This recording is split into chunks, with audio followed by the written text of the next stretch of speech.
Hey, welcome to the Chat with Coaches series. In these conversations with coaches, we're just having really wonderful conversations that hopefully inspire you, talking about their methodologies, talking about how they found their purpose. Just true, lovely conversations with coaches. In this episode that you're going to see, I speak to Dr. Giles Croft.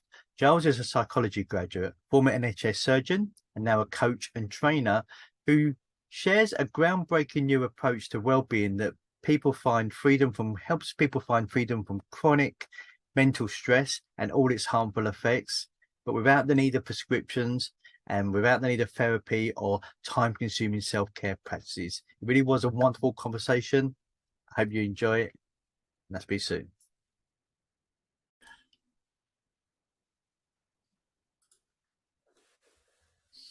Hey, so welcome, Giles. Oh yeah, Good to see you. you too. Good to see you. So we've done the introduction of him, and it always fascinated, even I think from the first moment I met you, which would have been a couple of years ago, I suppose now, wouldn't it? Yeah. Most your journey from NHS into the coaching world, you know. Um, and I think it'd be really cool to share that sort of part. So what was the moment kind of for you that the coaching sort of kind of was, oh, this is for me. This is Yeah. Um, I'd been I'd left medicine many years previously. I'd had a bunch of different careers. I sort of moved sideways into healthcare, IT, but then I also had a side hustle of working for a cycling magazine, like really doing what I loved. And then I had another side hustle of speaking at conferences about career change, and that was really looking at the psychology of change and the psychology of personal change as much as anything else. So I had a real interest in that. I always had. I did like a psychology degree as part of my medical training, and what was it? I don't know. Just like one day, I was feeling a little bit more and more of a fraud standing up in front of people on stage talking about like pursuing your dreams and stuff, when I really didn't like the consultancy that I had. The healthcare IT stuff had stopped being fulfilling for many years, and just one day I just realized it was very strange. It was halfway through a phone call with a client, and I just suddenly realized, oh, I can't do this stuff anymore. I don't know what I'm going to do with my life, but it's not this. And so the moment that I'd sort of been half dreading, that I knew was coming, because I knew that I wasn't going to be doing the healthcare IT stuff for the rest of my life, but I felt powerless to really do anything about that. So that moment just arrived, and it was like, oh. So then it was a case of really figuring out what I was going to do with my time. And really, and at that point, go had on. you already? Because I know your coaching methodology, the clarity coaching. Mm-hmm. Had you already gone through that? Had a lot No, of coaching at that no. point? Oh no, I didn't even know what coaching was, Scott. I had, like, literally, I had to Google. Other search providers are available. I had to Google. I did DuckDuckGo. What is life coaching? Because it just occurred to me there and then in the kitchen, like talking things through with my wife on this very same day that I'd had the realization, oh my God, I'm not going to be doing this healthcare IT stuff any longer. That was maybe a thing. I was like, do you know what life coaching is? Maybe I should look into that. And I literally had to Google it, and like, how do you go about doing that? So no, I had absolutely zero experience. Wow, it's quite a leap of faith then. Yeah. I'd done everything else though. I'd gone from being fully employed to like being part-time employed and having a portfolio career, and then being a consultant and having my own business. I'd tried everything else, like completely severing the cord and jumping off a cliff was about the only way I hadn't tried. And what was the point then for you that you thought, well, this is what I was meant for. This is where I'm gonna make a difference. That that moment in the kitchen where I heard myself saying to my wife, maybe I should. I've been talking about career change for many years, but up on stage in conferences, I never thought I really knew enough to be able to do one-to-one work with people, and and it was when I heard myself saying maybe I should take the career change stuff and look at doing that one to one. And I'd spent the whole of the rest of the day after I'd had my very shocking realization I was no longer going to do my consultancy work, but I didn't know what I was going to do. I'd spent the whole of that day trying out things in my head about, well, I could do this, I could do that, how can I monetize my interests, could I? And all of them felt wrong. All of them felt shackles on, if you like. And from the moment I heard myself say, oh, maybe I should look into doing the career change stuff one to one with people, I wonder what coaching is, it immediately felt shackles off. It was utterly terrifying because I knew nothing about it, but it was like, yeah, that's what I should do, isn't it? It was just there and then in that moment that it came to me. Wow. And it's evolved, you know. There's, you know, Does. it's evolved massively and it's changed massively. But that, yeah, it just felt right instantly.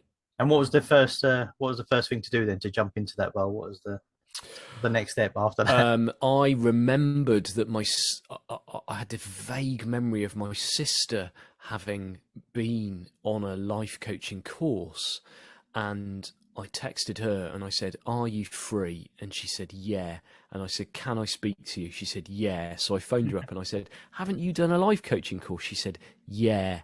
And I said, "Do you think it would suit me?" And she's like, totally, that's the kind of thing you should be doing. And I was like, why did nobody tell me this before? I think it's funny that if people find their real purpose things, there's loads of people say, oh, you should, you know, yeah, I always see you doing it. Yeah. Oh yeah, thanks for telling me. So yeah, that was the first step. That was the first step. And the very next day I phoned the person who ran the course that my sister had been on and said, can I come, you know, when are you next running a course, can I come on it? Awesome. And this was was that the clarity coach? Was that no, that was something else. That was a sort of a fairly standard life coaching course. Yeah. And so did that give you enough kind of felt, yeah, this is still what I want to do then? This is still No, as is so often the case, it gave me more of a flavour of what I didn't want to do. It didn't. There was a lot of great stuff in there, but it just didn't seem to resonate with the process of change that I'd witnessed myself. Right. Okay. And which is why I was kind of like still searching for my own way of doing things. I was like, I don't want to do coaching that way. Yeah. I don't want to look at the grow model. I don't want to do this and do that and do the other like I'm supposed to. I want to find my own way, and it was really looking for my own way that I came across the clarity stuff, and just came across Jamie's podcast actually, and listened to that, and it was like, oh my god, there's a totally different way of doing things. Yeah, so that's what got me into that. Yeah, I mean that's my experience when I seen him talk actually, and then I mean when he just I've got should have it here the clarity book. I was scanning your bookshelf in the background there to see if I could see it. It is in there, isn't it? It should be. I tell you what, it's not. It's not there. It is upstairs beside the bed because. There we go. So my wife has started reading it actually. All these years later that I've had it sitting there. I've tried to a few times. I think it's something when you're with personal development. It's not like forcing on people, isn't it? It's like recommending it if you like, and at some point it's getting in there and. And recently she's just started reading it about finally, after me talking about it for years. But if we relating it to panic attacks, dealing with panic attacks and stuff like that. That's for me, it was a real eye-opener on it. It's back in there. So, I mean, so the cycle stuff as well, because that was stuff that I know that was really probably your hobby and business all kind of all blended in one, which was, you tell me, so it was cycling, wasn't it? And then doing articles for Yeah, I used to subscribe to a cycling magazine, Cycling Plus, and used to really look forward to getting it each month, and also another. I used to subscribe to Pro Cycling as well. I think I used to read it and just be really sort of envious of. It's like, oh, look at those people. They're going off and they're riding in the Alps and stuff, and they're writing about it and lots of pretty pictures. And I'd always enjoyed writing, and I literally I just one time after a holiday in the Alps, I spent one day recreating the biggest stage of the Tour de France that year, but also adding on another mountain. So it was something. It was probably the biggest ride I've ever done in my life. It was something like 6,000 meters of climbing Oh wow. and 200 kilometers. And I thought, oh, I'm going to I'll write this up and I'll send it in. So I did.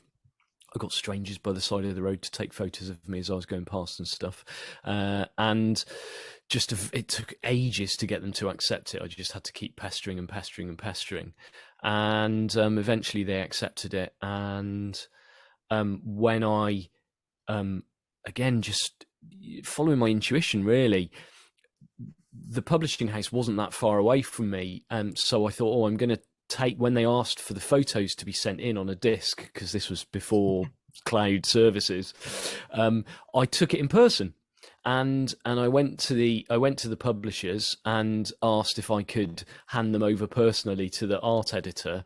And the woman at the desk was like, what? That's a bit weird. I was like, can we do it anyway? And she said, all right. So she phoned him up and he came down to reception, and I asked him if I could see the offices, and he's like, that's a bit weird. Why? I was like, I don't know. Can I just have a look? I'd love to see where you guys work. Next thing I know, I'm sat next to the editor of the magazine in his office, and he's like, what are you doing here?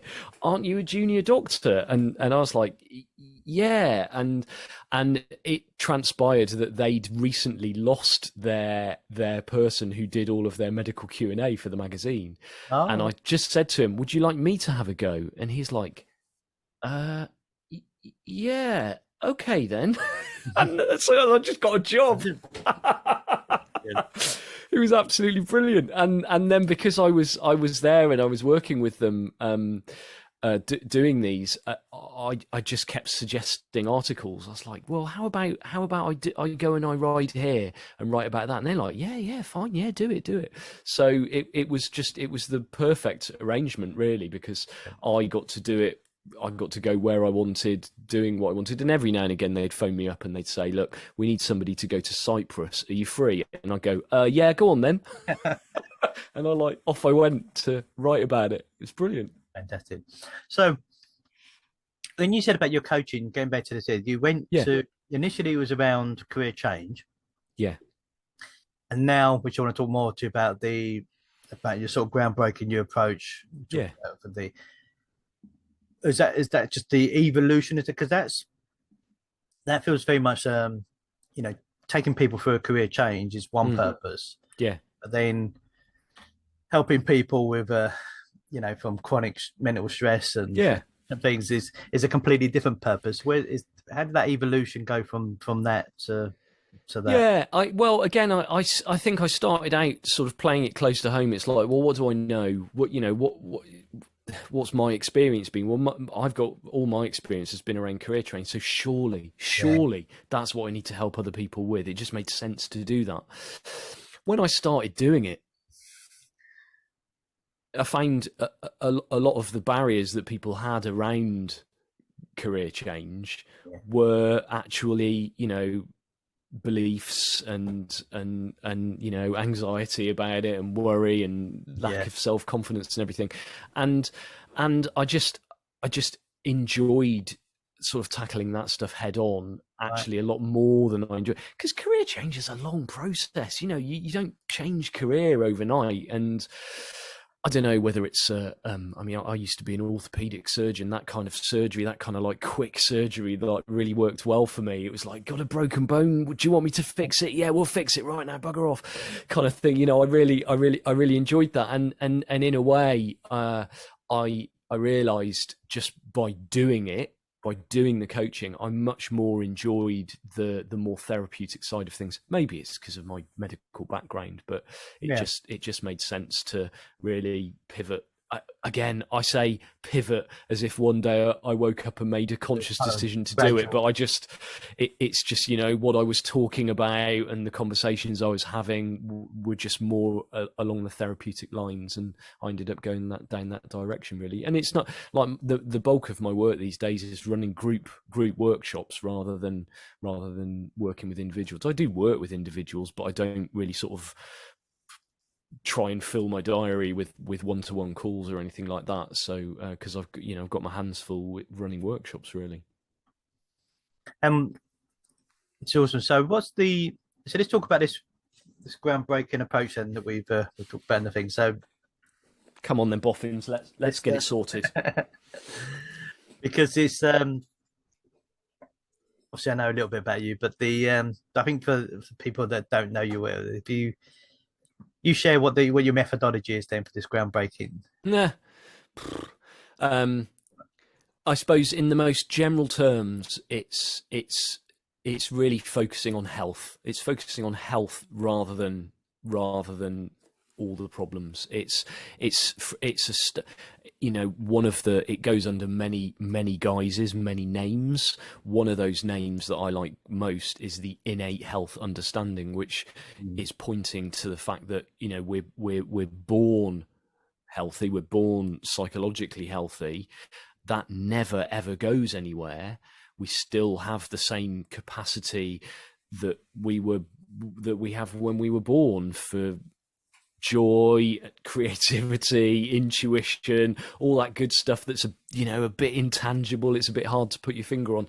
Yeah. That capacity never goes anywhere. That's our default. That's our baseline. That's what we will always come back to when we start to take our thinking less seriously. And so it's a bit of a sort of a topsy-turvy model, really, because most traditional psychological approaches work from a well, there's something wrong here, so let's look at what's wrong and let's try and fix what's wrong, or try and cope with what's wrong. Whereas I'm like, well, like there's literally nothing wrong. The system's working exactly as it should be. Like there's nothing wrong with any of it. It's very, very human to get caught up in misunderstanding about how we're experiencing life and what our feelings are telling us and stuff like that. So it's a very sort of educational model, I suppose. It's very it's it's unlearning.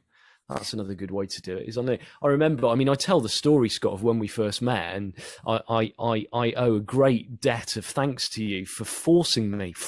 I tell you, to put a structure around my work. I still use do you remember? Do you remember how angry I was about all of that? I was like, no, I cannot and I will not structure. You cannot structure the formula, Scott. What are you talking about?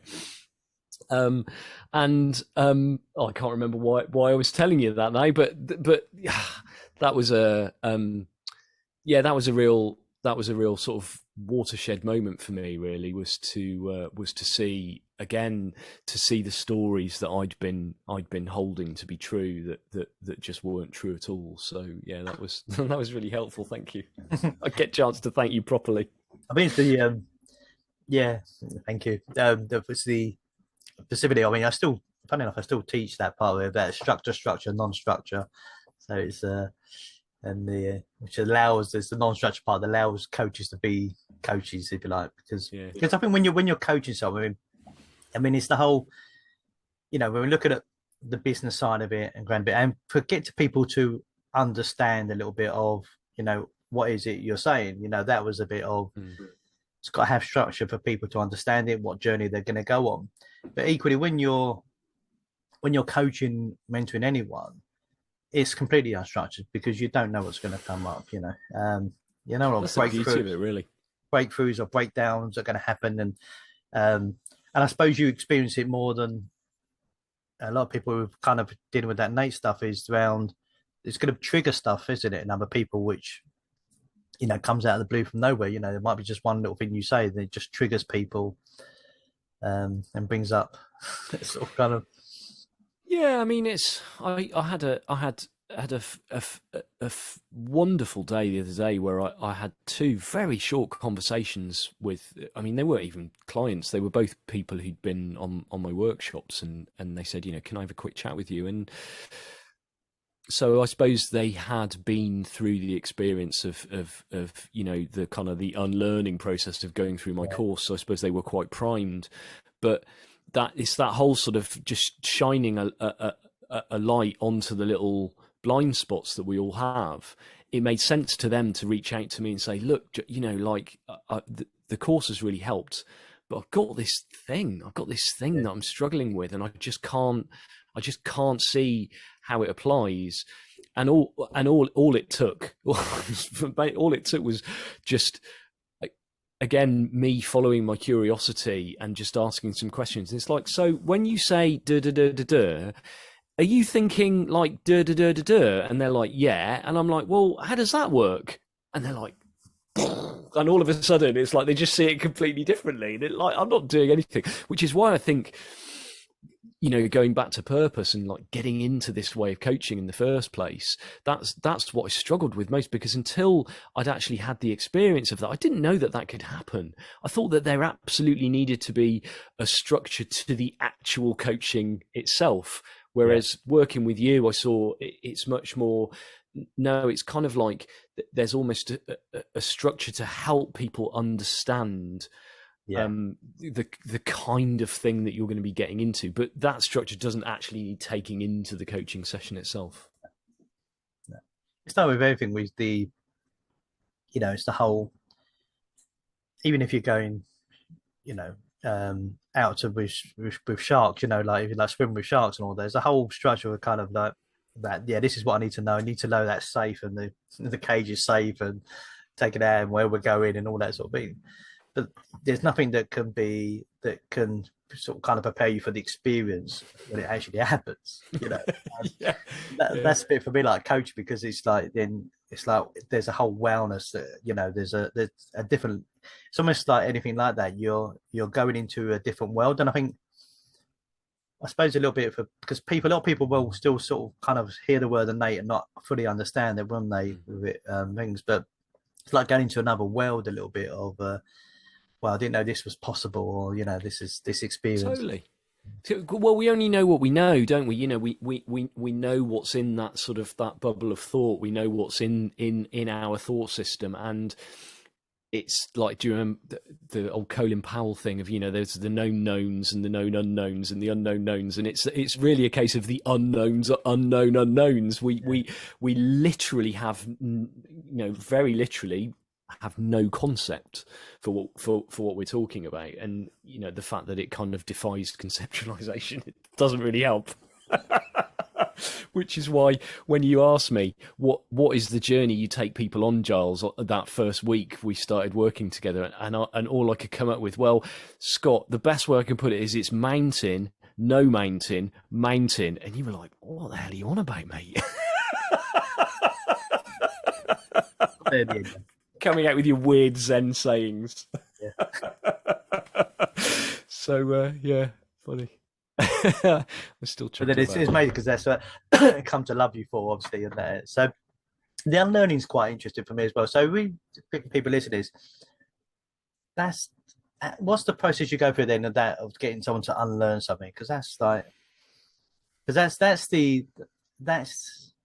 big part of the key, isn't it, to like dealing with, like you said, like mental stress and stuff like that. Because the other option of, which is interesting, I think, coming from like your perspective is amazing, because you've come from the NHS, you've come from that world, and that world is very much right. There's a drug for something, whatever, but then that's every drug's got side effects and it's obviously very addictive and stuff like that. And it's only dealing with the cause, isn't it, not the symptom. So to come from that perspective of then really, if you like, this world of, it's not about taking medication, it's not about it. So what that process then, how you get someone to unlearn something to open that up? That's a great question. I think the sort of the classic idea is to really sort of work hard at these things and to maybe unpack the beliefs and really have a look at them in the cold light of day, and even from what I've said, it may sound like that's what I do, but the it it's really to I mean, what I help people do is to take a step back from all of that and to look at the experience as a whole, to look at the very nature of experience, to look at how we're experiencing the world, how we're experiencing everything. Um, like really going upstream, really looking at, well, we could look at we could get our sleeves rolled up and we could say, right, here's a problem. How are we going to deal with that? How are we going to unpack it? How are we going to try and reframe it? We could do Yeah. that. We could work at the level of the structure of thought. But if you take a step even further back and you look at the nature of thought, and it's like, well, what's to say this is a problem? Where does the problem actually come from? And we start to look at, oh, could the problem itself actually be a creation of thought? Well, when you see that everything's made of thought, like it just tends to dissolve, and problems that seemed like problems are just no longer problems, and that is profoundly transformative. Yeah. And because it's so far upstream, it means that it kind of like it sorts out everything downstream of it. Yeah. It's like it doesn't just solve one problem. Like the number of people who come on my course and they say, I always make a point of asking them what's the one thing that they'd like to change right at the beginning. And we get to the end of the course and they say, well, the one thing that I wanted to change is this, and that's very different now. But I'll tell you what's also happened, Giles. I'll tell you what's also happened. Like, I'm sleeping a lot better, and I don't know why. I'm like, well, I know why. It's because like it just doesn't make sense to not sleep anymore, and so that whole kind of like working right at the very, very root of all problems, Yeah. it just everything falls into place from there, and it's And it, absolutely it's wonderful work. I love it.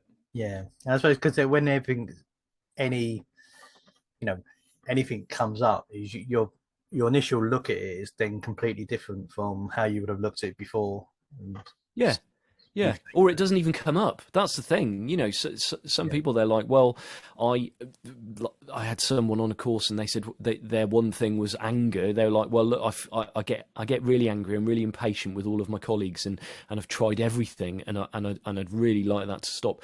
Well, towards the end of the course, they put their hand up and they said, well, I was in a meeting the other day and someone asked me what was going on with me. And I said, why do you ask? And they said, well, because normally you'd have got angry with us in this meeting. You'd have lost your rag 2 or 3 times by now, and you've not lost your rag at all.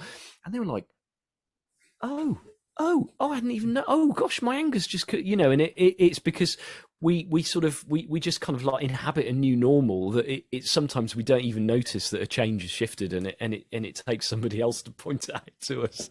Is that like that scenario there? Is that because where you going through the unlearning and back to that innate being, Yeah, of course, that actually that situation where they're in now is actually much more natural than what the original situation. exactly. Yeah, it's much closer to reality. Yeah. If we can really see insightfully that reality is now, like there's nothing outside of now, that we can only ever experience now, and in any given moment we are either kind of like in the flow of life, we're letting life live us with all of its wisdom, or we're busy doing battle with it, having little conversations with ourselves in our heads, and that's pretty much all that's going on. Which sounds probably, to most people, sounds, oh, it's got to be a bit more complicated than that, Giles. Well, I would throw that back and say, what if it isn't?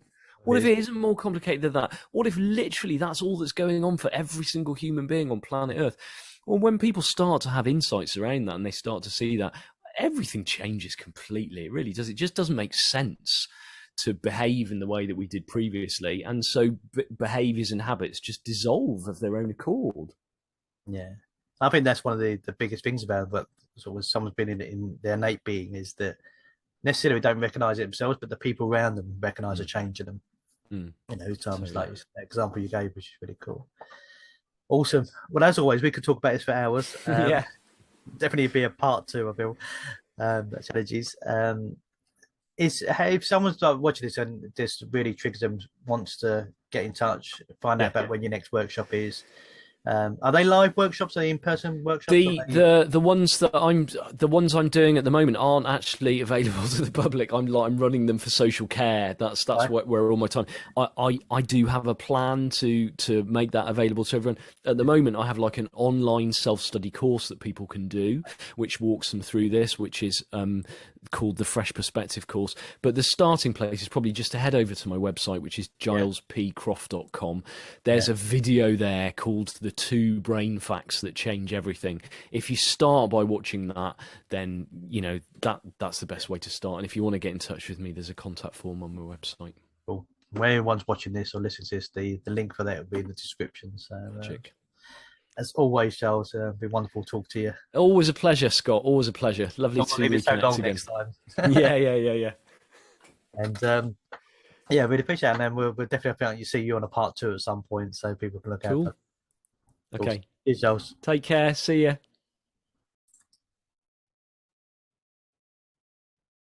So that was another fantastic, beautiful conversation, a beautiful chat with Coach. Very enlightening, very inspirational. I hope you got that from it.